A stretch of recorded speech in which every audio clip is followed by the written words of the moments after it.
ବର୍ଷା ଦିନ ଆସିଗଲାଣି। ବର୍ଷା ଦିନେ ପ୍ରଚୁର ପରିମାଣରେ ଛଚିନ୍ଦ୍ରା ମିଳେ।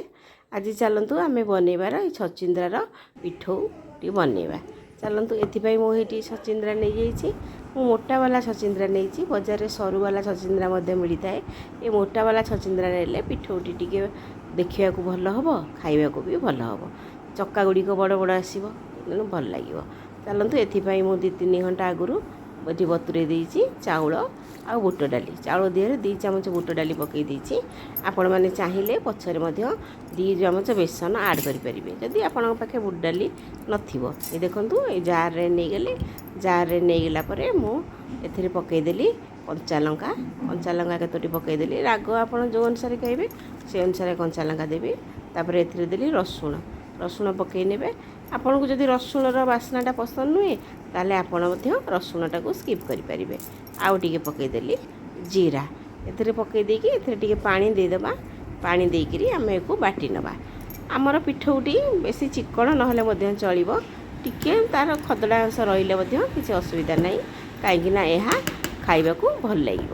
ଚାଲନ୍ତୁ, ଏଥର ଗୋଟେ ଜାଗାକୁ ଏକୁ କାଢ଼ି ନେବା। ଏଥିରେ ଆଉ ପକାଇ ନେବା ହଳଦୀ ଆଉ ଲୁଣ ପକାଇକି ଏକୁ ଭଲ ଭାବରେ ଗୋଳେଇ ନେବା। ଏମିତି ମୁଁ ପକାଇଦେଲି ଏଠି ହଳଦୀ ଆଉ ଲୁଣ ଏକୁ ପକାଇକି ମୁଁ ଏକୁ ଭଲ ଭାବରେ ପିଠଉଟିକି ଗୋଳେଇ ନେଲି। ଗୋଳେଇ ନେଲା ପରେ ଚାଲନ୍ତୁ, ଏଥର ଆମେ ଚାଲିଯିବା ଆମର ଛଚିନ୍ଦ୍ରା ପାଖକୁ। ଛଚିନ୍ଦ୍ରାର ଏମିତି ତାକୁ କଟାକଟି କରିକି ଗୋଲ ଗୋଲ କରିକି କାଟି ତାକୁ ମୁଁ ଏଠି ଥୋଇ ଦେଇଛି। ଚୋପାଟି ଛଡ଼େଇ ନେଲି। ତାପରେ ଏମିତି ଗୋଲ ଗୋଲ କାଢ଼ିକି ଏଠି କାଟିକି ରଖିଦେଇଛି। ଏବେ ଆମେ ବସେଇଦେବା ଗ୍ୟାସରେ କରେଇ ବସେଇକି ଆମେ ଯେଉଁ ଛଚିନ୍ଦ୍ରା ଗୁଡ଼ିକ କାଟିକି ରଖିଥିଲେ ତାକୁ ଆମେ ଏଥିରେ ଏବେ ବାମ୍ଫେଇ ଦେବା। ଏଥିରେ ଆମେ ପାଣି ଦେବାନି କାରଣ ଛଚିନ୍ଦ୍ରା ଗୋଟିଏ ପାଣି ପରିବା, ଏଥିରୁ ପାଣି ବାହାରିବ। ଲୁଣ ହଳଦୀ ପକାଇକି ଆମେ ଏକୁ ଯଦି ଘୋଡ଼େଇ ଦେବା ଏଥିରୁ ଆପେ ଆପେ ପାଣି ବାହାରିବ ଆଉ ଇଏ ସିଝିଯିବ। ତେଣୁ ଆଉ ପାଣିର ଆବଶ୍ୟକ ନାହିଁ। ଏଠି ଲୁଣ ହଳଦୀ ଏଥିରେ ପକାଇ ଦେଇକି ଆକୁ ଟିକେ ଗୋଳେଇ ଦେଉଛି। ଗୋଳେଇକି ତାକୁ ଗୋଟେ ଘୋଡ଼ଣି ଦେଇକିରି ଘୋଡ଼େଇକି ରଖିଦେବା। ଭଲ ଭାବରେ ଗୋଳେଇ ନେବା। ଗୋଳେଇ ନେଇକି ଘୋଡ଼ଣି ଦେଇକି ତାକୁ ରଖିଦେଲେ ସିଝିବ ଆଉ ତା ଦେହରୁ ପାଣି ମଧ୍ୟ ବାହାରିଯିବ। ଏ ଦେଖନ୍ତୁ, ଏଠି ଗୋଳେଇ ହେଇଗଲା। ତାକୁ ଘୋଡ଼ଣିଟି ଦେଇଦେଲେ କିଛି ସମୟ ପରେ ଦେଖିଲା ପରେ ଏଠି ଦେଖନ୍ତୁ ଏଥିରୁ କେମିତି ଆପେ ଆପେ ଏଠି ପାଣି ବାହାରିଛି। ତେଣୁ ଏଇ ଜିନିଷଟି ଆମର ବର୍ତ୍ତମାନ ପ୍ରସ୍ତୁତ ହେଇନି। ଏକୁ ଆମେ ପୁଣି ଘୋଡ଼େଇ ନେବା।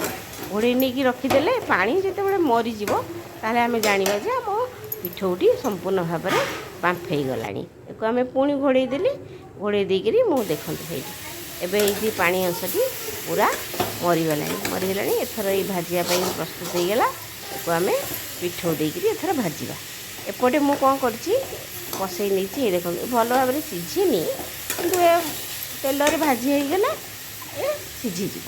ଏପଟେ ମୁଁ ବସେଇ ନେଇଛି କରେଇ ବସେଇ ନେଇକରି ତା ଦେହରେ ପକାଇଦେବା ତେଲ ପକାଇଦେଲା ପରେ ଆମେ ଯେଉଁ ପିଠଉଟି ସଜାଡ଼ିକି ରଖିଥିଲେ ସେ ପିଠଉରେ ଆମେ ସେ ଛଚିନ୍ଦ୍ରା ଗୁଡ଼ିକ ଗୋଳେଇ ନେବା। ଗୋଳେଇ ନେଇକି ବୁଡ଼େଇ ତାୱାରେ ପକାଇକି ଗୋଟି କରିକି ଏକୁ ଭାଜିବା। ନହେଲେ ଇଏ ଲାଗିଯିବ ଆଉ ଏକୁ ଲାଗିଗଲେ ଏକୁ ଓଲଟେଇବା ପାଇଁ ଅସୁବିଧା ହେବ। ପୃଥକ କରିକି ରଖିଲେ ସୁବିଧାରେ ଓଲଟେଇ ହେଇଯିବ। ହେଇଠି ମୁଁ ଛଚିନ୍ଦ୍ରା ଗୁଡ଼ିକ ହେଇଠି ଗୋଟି ବୁଡ଼େଇ ନେଲି ଆଉ ହେଇଠି ତାୱାରେ ପକାଇ ଦେଉଛି।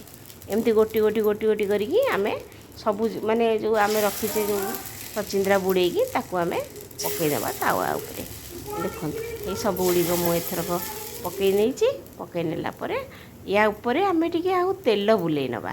ତେଲ ବୁଲେଇ ନେଲେ କ'ଣ ହେବ ନା, ଇଏ ଯେଉଁ ତେଲ ଟିକେ ଉପରେ ରହିଲେ ଟିକେ ପାଚିକି ଇଏ ହେବ। ଏ ତେଲ ଟିକେ ବୁଲେଇ ନେଲେ ପାଚିକି ହେବ, ଯେ ଖାଇବାକୁ ଆମକୁ ଭଲ ଲାଗିବ। ଟିକେ ତେଲ ଅଏଲି ଅଂଶ ରହିବ। ଦେଖନ୍ତୁ, ଏଇଟା ଗୋଟେ ପଟ ହେଇଗଲାଣି। ଏକୁ ଆମେ ଏଥରକ ଆର ପଟଟି ଓଲଟେଇ ନେବା। ମୁଁ ଏଇ ଆର ପଟଟି ଓଲଟେଇ ନେଉଛି। ଗୋଟେ ପଟ ହେଇଯାଇଛି ଆଉ ସବୁଯାକ ଏମିତି ଗୋଟି କରିକି ଆମେ ଆର ପଟକୁ ଓଲଟେଇ ନେବା। ଓଲଟେଇ ନେଲା ପରେ 2 ପଟ ଯାକ ପଚେଇ ଏକୁ ଟିକେ ଭାଜି ନେବା। 2 ପଟ ଯାକ ପଚେଇ ଭାଜି ନେଲେ ଖାଇବାକୁ ଭଲ ଲାଗିବ।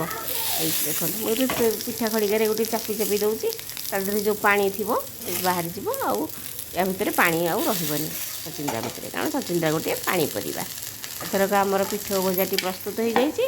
ଆକୁ ଗୋଟିଏ ମୁଁ ଜାଗାକୁ ଏଇଠି କାଢ଼ି ନେଉଛି। ଦେଖନ୍ତୁ, ବର୍ତ୍ତମାନ ହେଇଗଲା ଆମର ଛଚିନ୍ଦ୍ରାର ପିଠଉ ରେଡ଼ି ହେଇଗଲା।